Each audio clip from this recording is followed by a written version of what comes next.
Hey, quick PSA, if you're watching this video on its original upload day, then pause the video and head right over to twitch.tv/Terios. Link can be found in the description below, where I'll be playing my Season 5 placement matches. If you're watching this at any other point in time, I'm probably not gonna be doing my placements anymore. I might still be streaming though, so if you care, feel free to hang out. Now let's get right into the video. Are you stuck in ELO hell? Do you think your rating is half of what it should be? Well, tough shit, because I can't help you if you're being delusional, but in all seriousness, hey, what's up guys, Boosted Support Man here, and today we'll talk about the easiest way to rank up. You see, whenever I made a video that talked about how to legitimately improve, people didn't like it. And that's because a lot of players don't care to improve. All they want is some magical trick that gets them into a high elo without any work at all. And I thought to myself, alright, let's do that. So today's video is not about how you can improve at the game. There are plenty of such videos out there that cover this exact thing. Today we'll talk about how you can increase your rank with the current level of skill that you're at just by optimizing a few things. It is worth noting, however, that this video is not gonna make the difference between gold and diamond. If you want to climb multiple divisions, you simply won't get around actually improving at the game. It's more about hitting the top of your MMR, at which point you can dedicate your time to actual improvement, I guess. So tip number 1, stop filling the team comp. I know that Jeff tries to tell you that being a team player is the way you should be playing Overwatch, and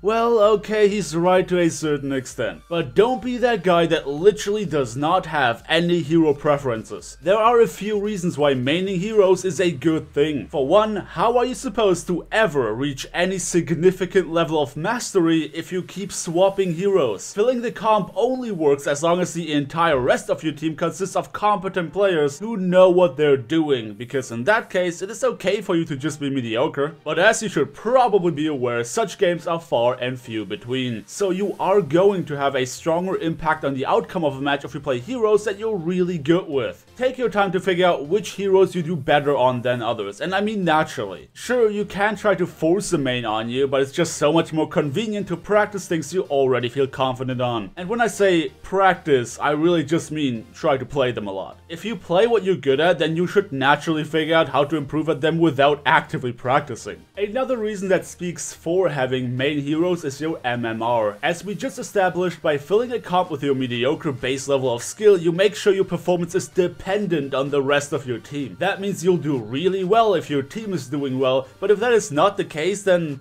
well, you know. And that exact thing is why people have strongly fluctuating matchmaking ratings when the original idea for it is to be a certain level of skill that has been observed over a longer period of time. Bottom line is that you should try to have a steady performance level whether your team is good or not. Obviously, you're not going to be performing quite as well in a bad team, but don't blame everything on them. There is always something that you can do better individually, and that's exactly what you have to figure out and work on. So just to summarize that really quickly, this is really just about making your performance independent from the rest of your team. Find out which heroes you're confident on and start playing them more. Stop just filling the comp and show what you're good at. By that, you will have a much more steady MMR that you can then gradually improve as you improve at your main heroes of choice. Odds are also that the matchmaker will put you together with other players that main different roles, so you're able to form a proper team. Ever since I started maining support heroes back when I was on Platinum, I have been running into very few situations where we had more than 2 support mains. Usually the matchmaker gives us enough DPS tank hybrid players to create a functioning team comp one way or another. So once the game knows your preference, you should theoretically have a better chance of not ending up in teams that are just 6 tilted people who all want to play DPS. I say theoretically because I really can't promise that you will have the same experience as me, and I have no idea what it looks like below Platinum anyway. But from a logic standpoint, I'm feeling quite solid about this, until someone points out that I'm wrong, so let's not talk about that. Now that we talked about how you should optimize yourself, let's optimize the way you queue for ranked, and for that purpose I will borrow a few points I made in my previous video titled 5 things to avoid on ranked. First off, don't solo queue. Grinding through RNG does not make you a better player, it just means that you were putting up with more bullshit than necessary. Duo queuing is the sweet spot of ensuring that at least some part of your team is competent without fucking the matchmaker up. And I've read countless comments of people saying that they don't have any friends who play Overwatch or their friends are not in the same elo as them. And to those of you I say, they don't have to be your friends. Not necessarily, at least. If you just do your thing in solo queue, I'm sure you've come across at least some individuals that you had good games with. There were times where I randomly queued into the same people a few times in a row and we just ended up adding each other because we worked well together. If you don't have any friends in your elo, start making some. And honestly, if you have the kind of mindset of everyone in this elo is trash, then I can see why you don't find anyone to duel with. So be open, be nice, and give your best. Finding people to play with is not all that difficult, so just give it a shot. But when it comes to who you want to duel with, it is best advised to go for comps that synergize well together. You know, two-man combos that can get work done. Try to avoid queuing with someone who mains the same role as you. Try something like Genji Zenyatta, Soldier Ana, or Zarya Pharah. Anything that can get work done together, even if the rest of your team is not doing so hot. Furthermore, try to find the optimal time to queue. Avoid prime time and weekends, because that's usually where you will encounter the most trolls. People in the comments have mentioned that 6 to 9 AM as also matches deep into the evening usually offer a good experience. For me personally, late night games are usually where I found my best matches. So if you can play around these times, obviously depending on your own work schedule and all of that, that could be a little difficult. But yeah, if you can, I would suggest doing that. And another thing that's about optimizing your queue, know when to take a break. If you're tilted, chances are that you play worse even if you don't realize it, so either stop for the day or come back later. If you ran into someone who was a very special kind of stupid, you might want to queue dodge them. That simply means waiting a few minutes before re-queuing to make sure you don't end up in a match with them again. But okay, I hear ya. All these things sound an awful lot like normal tips, things you might have in part heard elsewhere before. Where's the magic? Where's the thing that's gonna skyrocket your rating? Well, if you're really so lazy and learn resistant that even these things are too much work for you, then there are two more options. First one, start maining Pharah. You will still have to learn how to play her, but let's be honest, with only 20% of the entire hero roster even being able to contest her and having only one legitimate hard counter, you shouldn't have too much trouble. Alternatively, if you don't want to actually get good at Pharah, just get your girlfriend to play Mercy for you. I guarantee you will shitstomp your way into Masters with either of these two methods.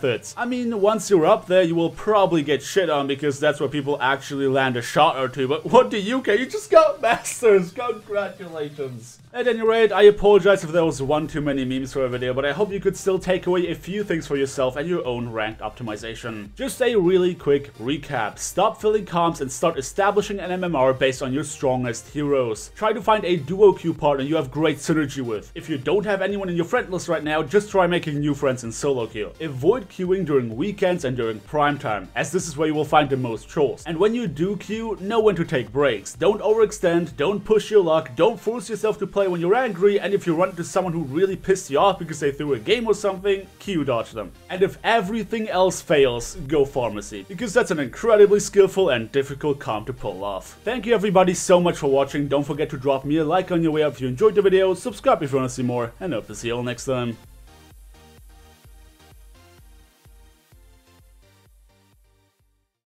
He left the game, so... Oh, re-instancing, okay. That's correct.